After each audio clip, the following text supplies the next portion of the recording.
we're really excited about this meal.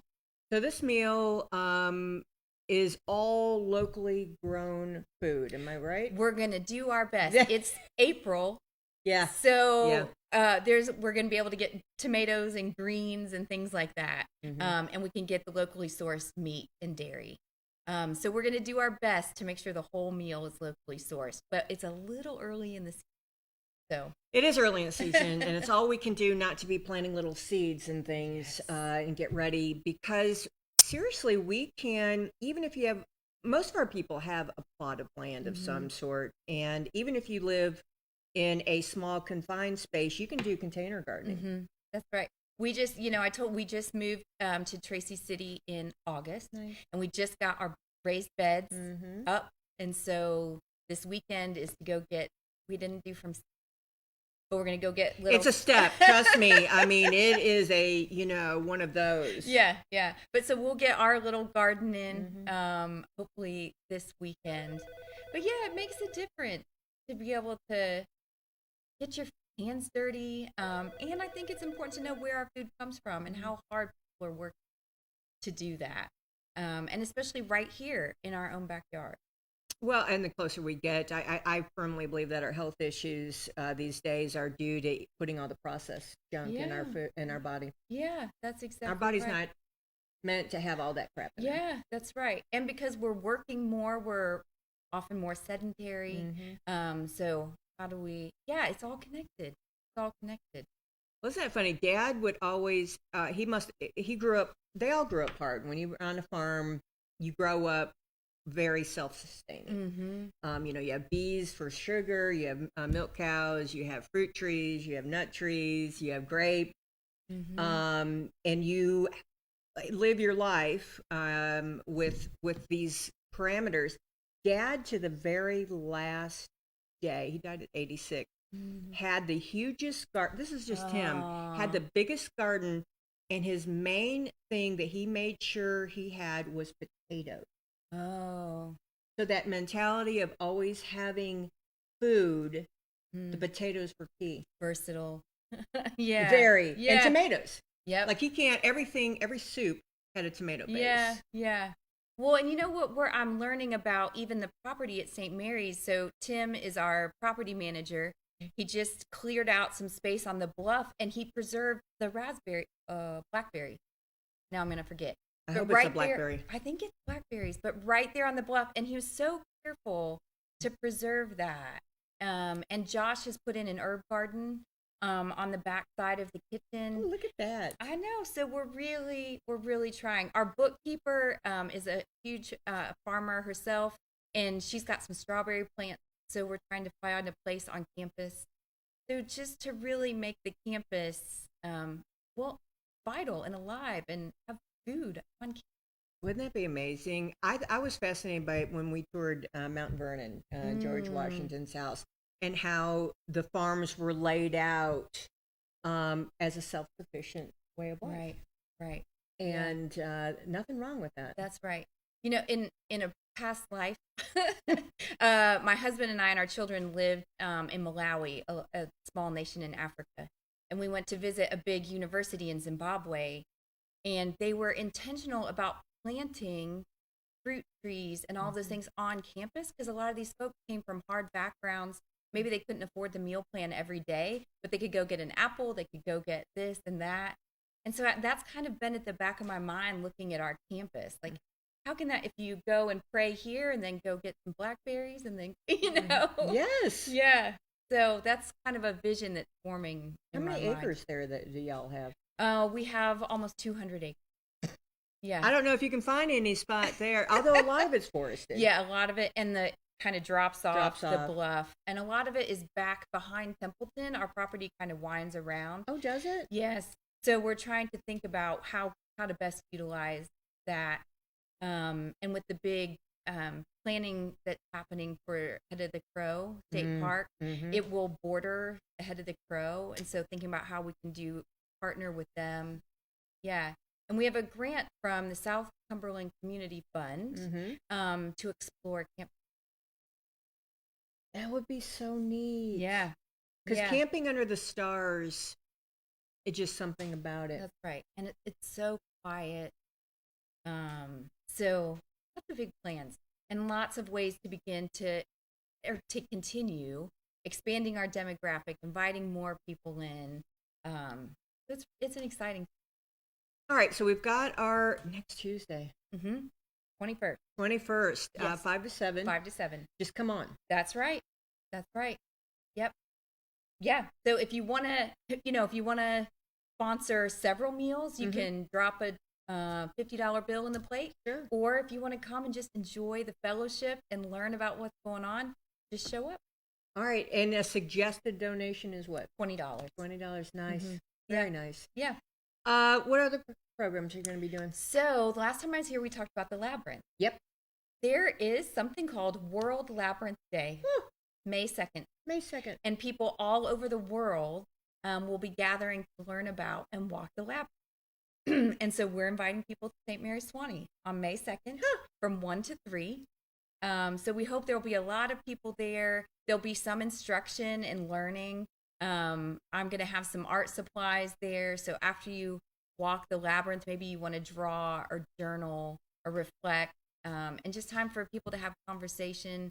We're getting all the weeds out of the labyrinth. So that's a Saturday from 1 to 3.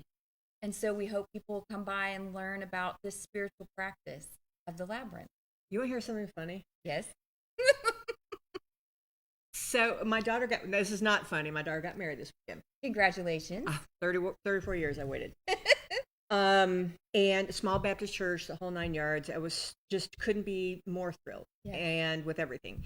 Anyway, this, her, I guess it would be her sister-in-law, came and helped get her ready. And we were talking outside, just beautiful human, loves the Lord. And I was talking to her about meditation. Okay. And it was sorcery. Oh. And she's like, I don't know, 30, 28, 30 kind of thing. Okay. And she was like, that word for her Yeah. means wow. Isn't that wild? And I explained to her, because I was talking about forest bathing and going out in the Right. woods and becoming Right. one and clear your mind. She's,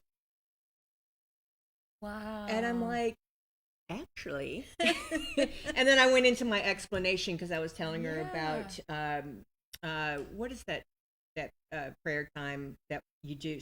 You're silent. Centering prayer. Centering prayer. And I was telling her my experience, like first time, I was like, how am I going to be quiet Right. for 30 minutes?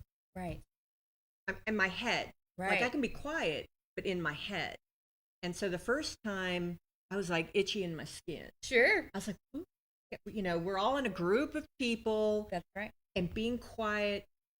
And it was foreign to me. And then by the third time, I did it like that. Oh, that's pretty quick. It 3 was times. quick because I loved it.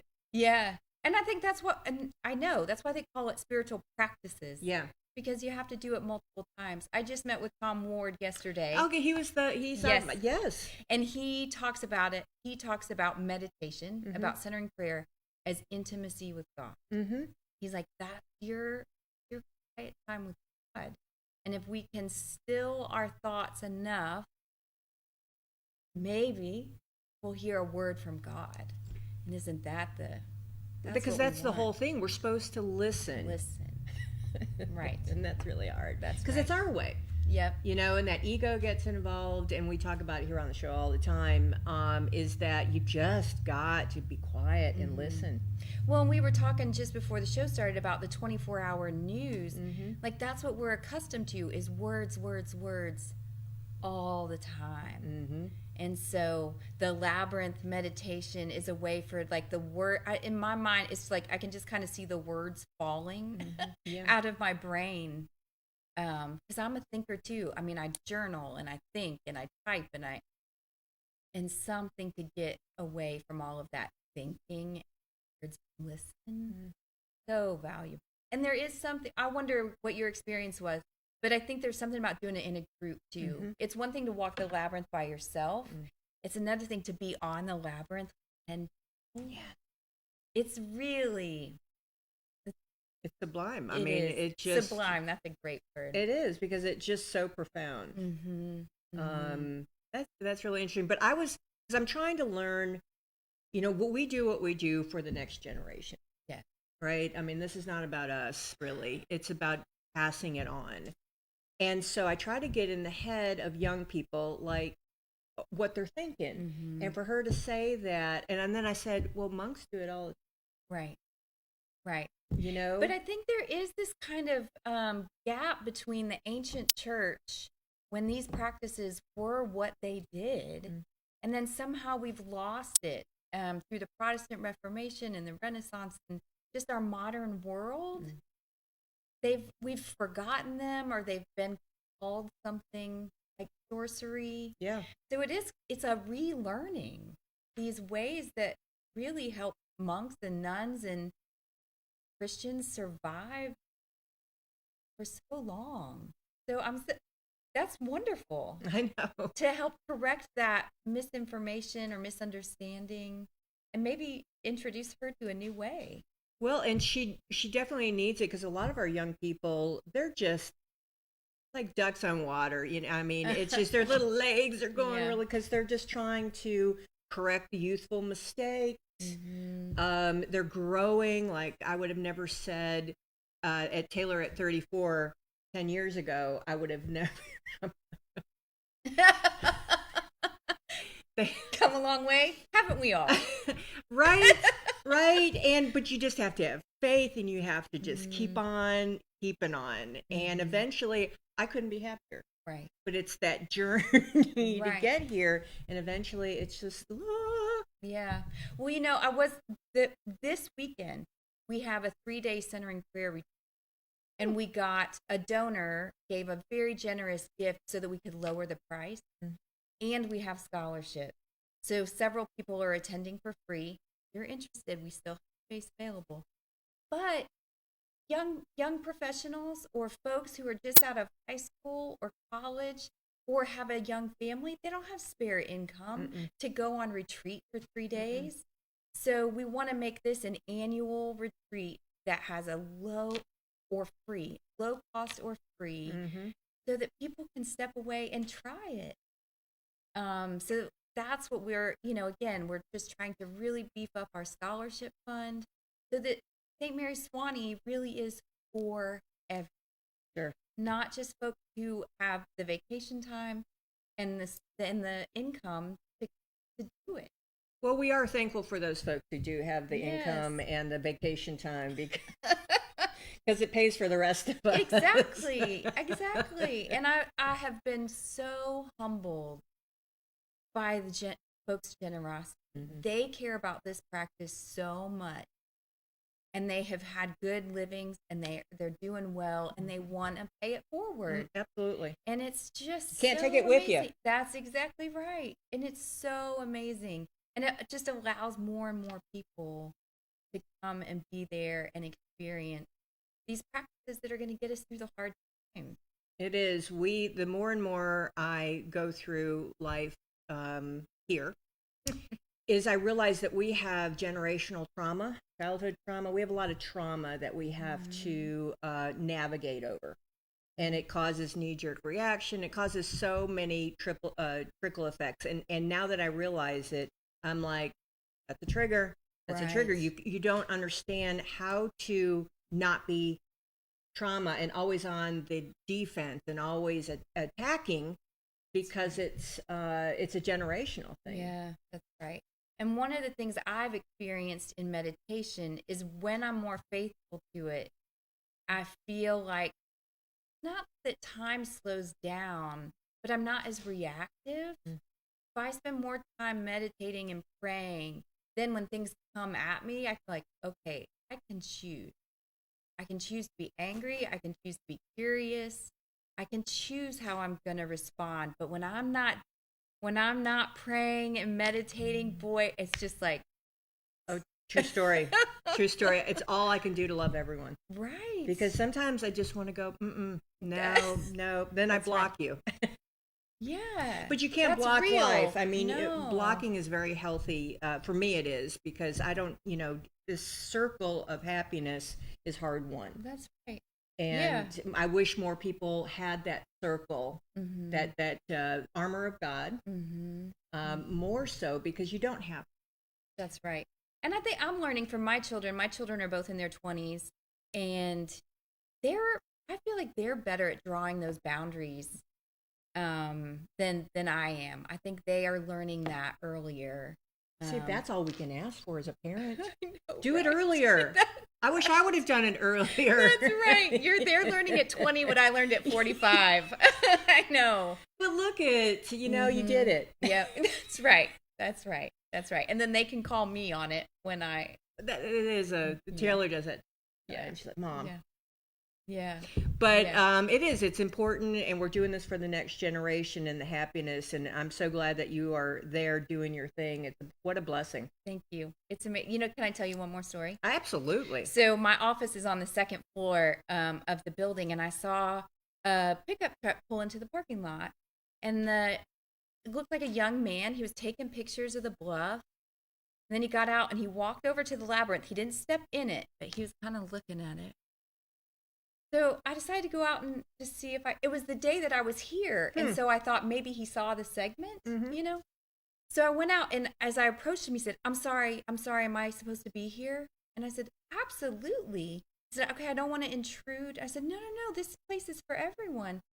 He's left his job in Florida, and he was coming up from Cowan. He saw Templeton Library. How can you not? Yes. And he said, I've got to get up. So he found his way up and then came over to St. Mary's Sewanee. And he said, I just had to get up. This place is amazing. And he was talking about the land. Mm-hmm. And I showed him where the hiking trails were. And I said, can I pray for you? And he said, really? And I said, yeah. Is there a specific way I can pray for you? And his voice, he must have been in his 40s. His voice started trembling. Aww. And he said, I feel so. And so I prayed for him. And I said, we have coffee and tea inside, And he went on the trail, and then he put the bed of his truck down and just sat there for probably 30 minutes. And he drove away. I don't know that I'll ever cross paths with him again. But that's what I experienced at St. Mary's. Like, it draws people, and it's healing. Mm-hmm. The land is healing. Being in nature is healing and quiet. And I'll never forget that. So I want everyone. You want everyone to touch it. I want everyone to touch it and feel welcome and know it's a place for them right here on the plateau. We forget all of the blessings. I'm new, so I'm still just stunned. I'm just stunned at the beauty and all of the opportunities. Well, it's funny. I have a story. One more story. Oh, good. So, speaking of praying about someone, I know it's an awkward practice. You just, but it's a signpost, because I was probably in one of my darkest moments last year, going through some things, and this young man came in. I was on a service call. Oh. It was a Ben Lomond service call where I was out of internet, something at the office. And he comes in, and he does his thing, and he goes, do you mind if I pray with you? And I'm bawling. Right. Right. Because, I needed that right then. Mm-hmm. And there it was. Mm-hmm. And I think if he had said no, then I would have had to say, absolutely. Yeah. Enjoy the trails. But I think the offer is often so welcome, like for you. You just, who knew until I did. And then I was like, thank you, Lord. Right. Right. Little smile, little signpost. That's exactly right. anything for this year? You'll just have to come back. You've got the, you got the link, so you can come back and talk about all the cool things because I love what you're doing. I would love to. Anything else for the summer that you're thinking about in your wonderfully creative mind? Well, we will come and see will be an annual event. Okay. So that will be the first weekend in August every year. Every year. And it's going to be bigger and better this year. We're going to have food trucks. We're going to have more vendors. I hope that it'll spill out onto the porch. We've been making some improvements to the campus. Wait till you see. There's a big whatever that is. Sexagon? I don't think we want to go there. But it's going to have all these hanging hammock swings right on the bluff with the fire pit in the middle. Tim is building it this week and next week. Oh my goodness. So we're just invite me over. Yes, let's do a little bonfire. We've planted more flowers. We're just so, I've seen, again, with my office is just in the perfect place. One day a minivan pulled up and all these kids tumbled out, and it was 2 sets of parents. They each had 4 kids. Good. Yay. And replenish. They said, we don't have the energy to do the fiery gizzard today with 8 kids. Yeah. And so they said, but we've heard about St. Mary's Sewanee.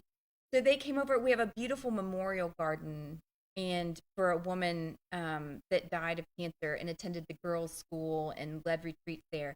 There's a huge bell. And all the kids got to ring the bell. So just come and walk around and enjoy it. But come and see this summer is going to be. It's going to be fantastic. Yeah. All right. Well, let's send out Kara joy and sunshine wherever she goes, because she does. And I'll remind everyone about this cool event coming up and all the things that she advises me of. So we're going to go on a quick break. Thank our sponsors. We love them. And we'll be right back. As always, thanks for watching Morning on the Mountain. I'll see you in a minute.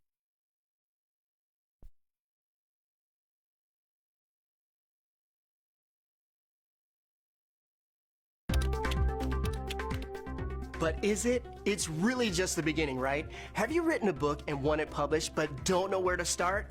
You're not alone. Page Publishing cuts through the confusion that most new authors face, like copyright protection, barcodes, printing, and digital uploading. We will get your book into bookstores now. We guide